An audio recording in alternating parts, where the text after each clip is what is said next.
Hey, what's going on out there, YouTube family? This is Samuel Gallagher here, representing Team JVS, back here again for another series, or should I say, Season 1 review of a Netflix special, The Umbrella Academy. Now, just to give a little bit of context, I am in the process of watching Season 2 now. And I'm not going to get into that just yet. I'm just going to say that this, from the transition from the comics, I think was a pretty good transition. I think that they spared no expense from a lot of different standpoints, from the visuals to the apocalyptic situation that Five was going through, was put into, even from a lot of the amazing flashbacks. There was an amazing flashback that happened, one of my favorite flashbacks, with Klaus in the middle of a dance floor going and transitioning back. And even one that was in the shower, him dealing with certain PTSD or certain things that were happening to him emotionally. Every single flashback of significance when these, young people were kids and made to be heroes. Now, they are no longer heroes. They are estranged to each other. They don't really know each other because their dad put them at odds. But for Vanya, Diego, Allison, Klaus, number 5, Ben, and Luther, which is number 1, they have to band together to try to save the world yet again. The question is, who are they saving the world from? And that's what the interesting thing, when you go from the first episode all the way to the end, you're kind of like, how did we get here? But it is a fantastic journey. Now, I will say my biggest critique,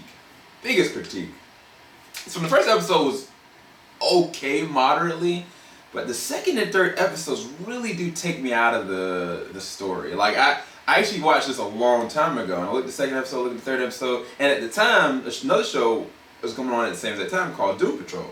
And Doom Patrol is all the way out there, but there's never a moment that it's like a dry episode. It's never like it slows down, it builds, and it just builds on the craziness.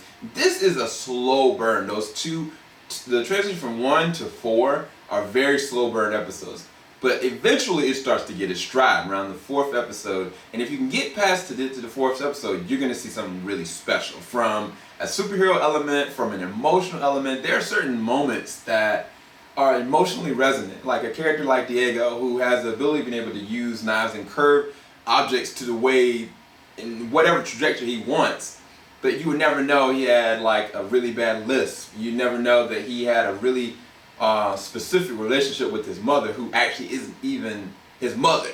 And that whole interesting parallel that transitions to his relationships he has later on, unpacks into a really evolutionary story with him and his. It's just stuff like that.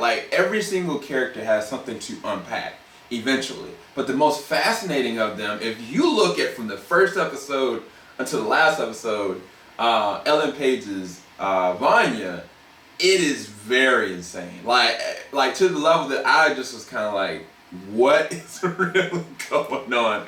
I will say I do have a favorite character. I do like, Luther and his naivete, but it's kind of trying to be the leader and protector of his family.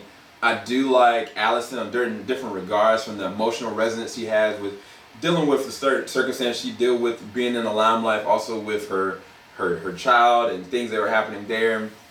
But my favorite character actually is Klaus. And part of that is, Ian, I've been a fan, Robert Shahane, I've been a fan of his, honestly, since Misfits.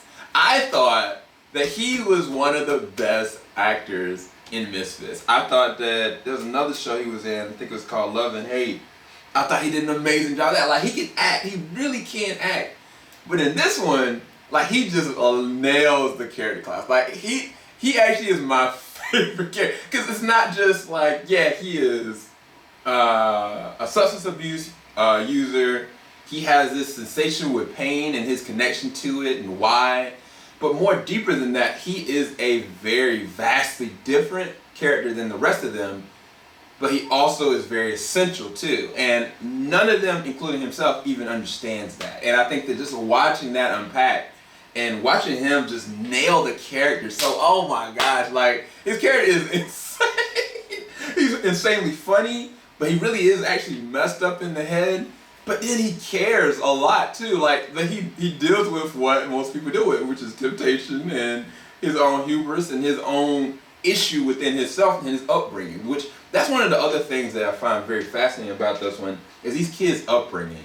For better or for worse, they were brought up terribly, but they were also brought up for a reason. And that reason is what makes the last half of the show so much resonant. Now, I would have one other critique. The characters don't listen to themselves. They don't listen to each other. They don't really take time to just kind of stop and listen. They just act. They do things. Every single one of them really don't.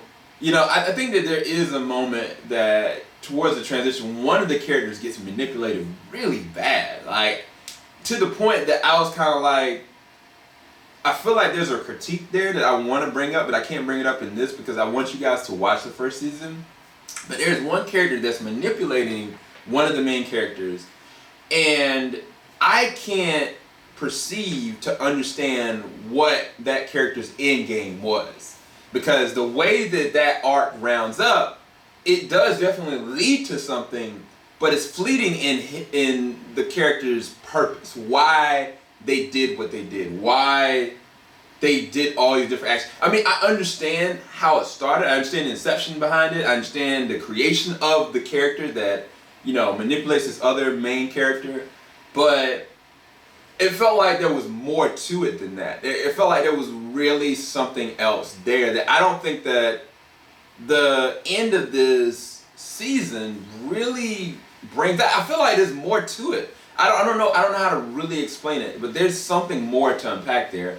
And I'm not going to leave it as a critique until I've watched the second season. That's all I'm going to really say. If you understand what I mean by the person that's manipulating another character, you'll know exactly who I'm talking about. I'm really trying not to spoil it. Hopefully I didn't spoil anything with it. And then you've got like certain other characters like Pogo and the mother. And like, bruh, the way the CG for Pogo, it is so freaking good. It is some great CG. Some great, I was like, bruh, how much they spent on the budget for this character? Like, he looks amazing.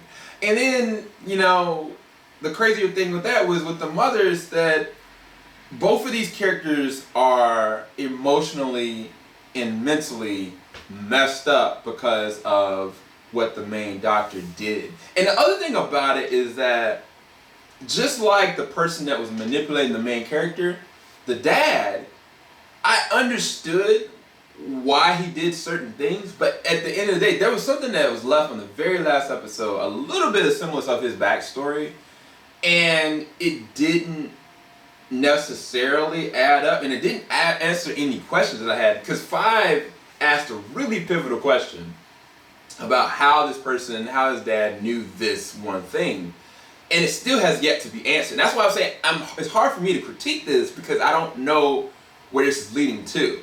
And then the character 5. Bruh, look, I'm gonna say this. What is his name? What's his kid's name?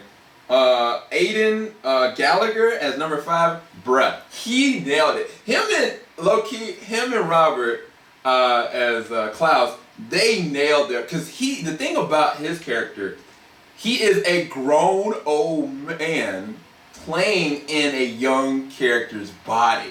And the thing is, it's still just a young kid. Like, how old is this kid? I don't know how old he actually is. But bruh, like, he nails this role, bro. Like, he does it so well. Like, the thing about his character is that he has history. He's not just like, Nightcrawler that can be at a poof anywhere he wants to. Like, imagine Nightcrawler living for a couple more decades and honing and fine-tuning his skill set and what he's truly capable of to the point on like a Flash level. Like, that is 5. Like, it's literally no limitations but his own mental sanity and his own inability to connect. And that's the crazy thing about his character. Like, every single one of these characters do have flaws. that do have weaknesses, and they technically haven't been exploited yet. Their weaknesses as a family haven't been exploited yet.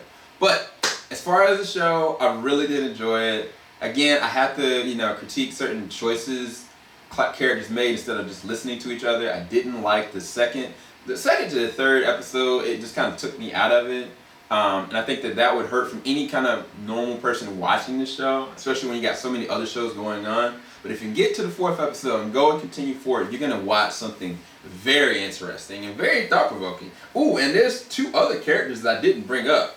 I don't want to spoil too much, but Hazel and Cha-Cha. Cha-Cha's played by Mary J. Blige and Hazel's played by Cameron Britton. And they are very vastly entertaining. Like, they got their own stuff, they got their own backstory, and they got their own set of circumstances that put them into the situation that they're in. Either way, it's still vastly entertaining. I think that Mary J. Blige plays her character, I guess. I sometimes feel like a one-note character. I think that definitely the character Hazel has more dimensions to him. But it is hilarious the way that they interweave themselves within this circumstance, because again, a big part of this is about the impending apocalypse that Five saw and what can they actually do about it, or what can they not do about it. That's all I'm gonna leave you with. I will say this: I've already watched the first 10 minutes of the first episode of the second season, and this may sound really biased, but it is epic. It is, oh my, like, when I say epic, I mean really epic. So definitely go, if that gives you any incentive to go and start looking at season 1, definitely go and get on it. It's 10 episodes total. I think that the back half is definitely worth it, and you're definitely going to have a fun time with it. I'll leave this with an 8 or 8.5 out of 10. I rest somewhere in between there. Definitely no lower than an 8 out of 10. I'll talk to you guys later on. Hopefully you enjoyed this review. Keep it locked. JBS, we ain't gonna stop. Make sure you subscribe, hit that bell button, and I'll talk to you guys later. Peace, guys.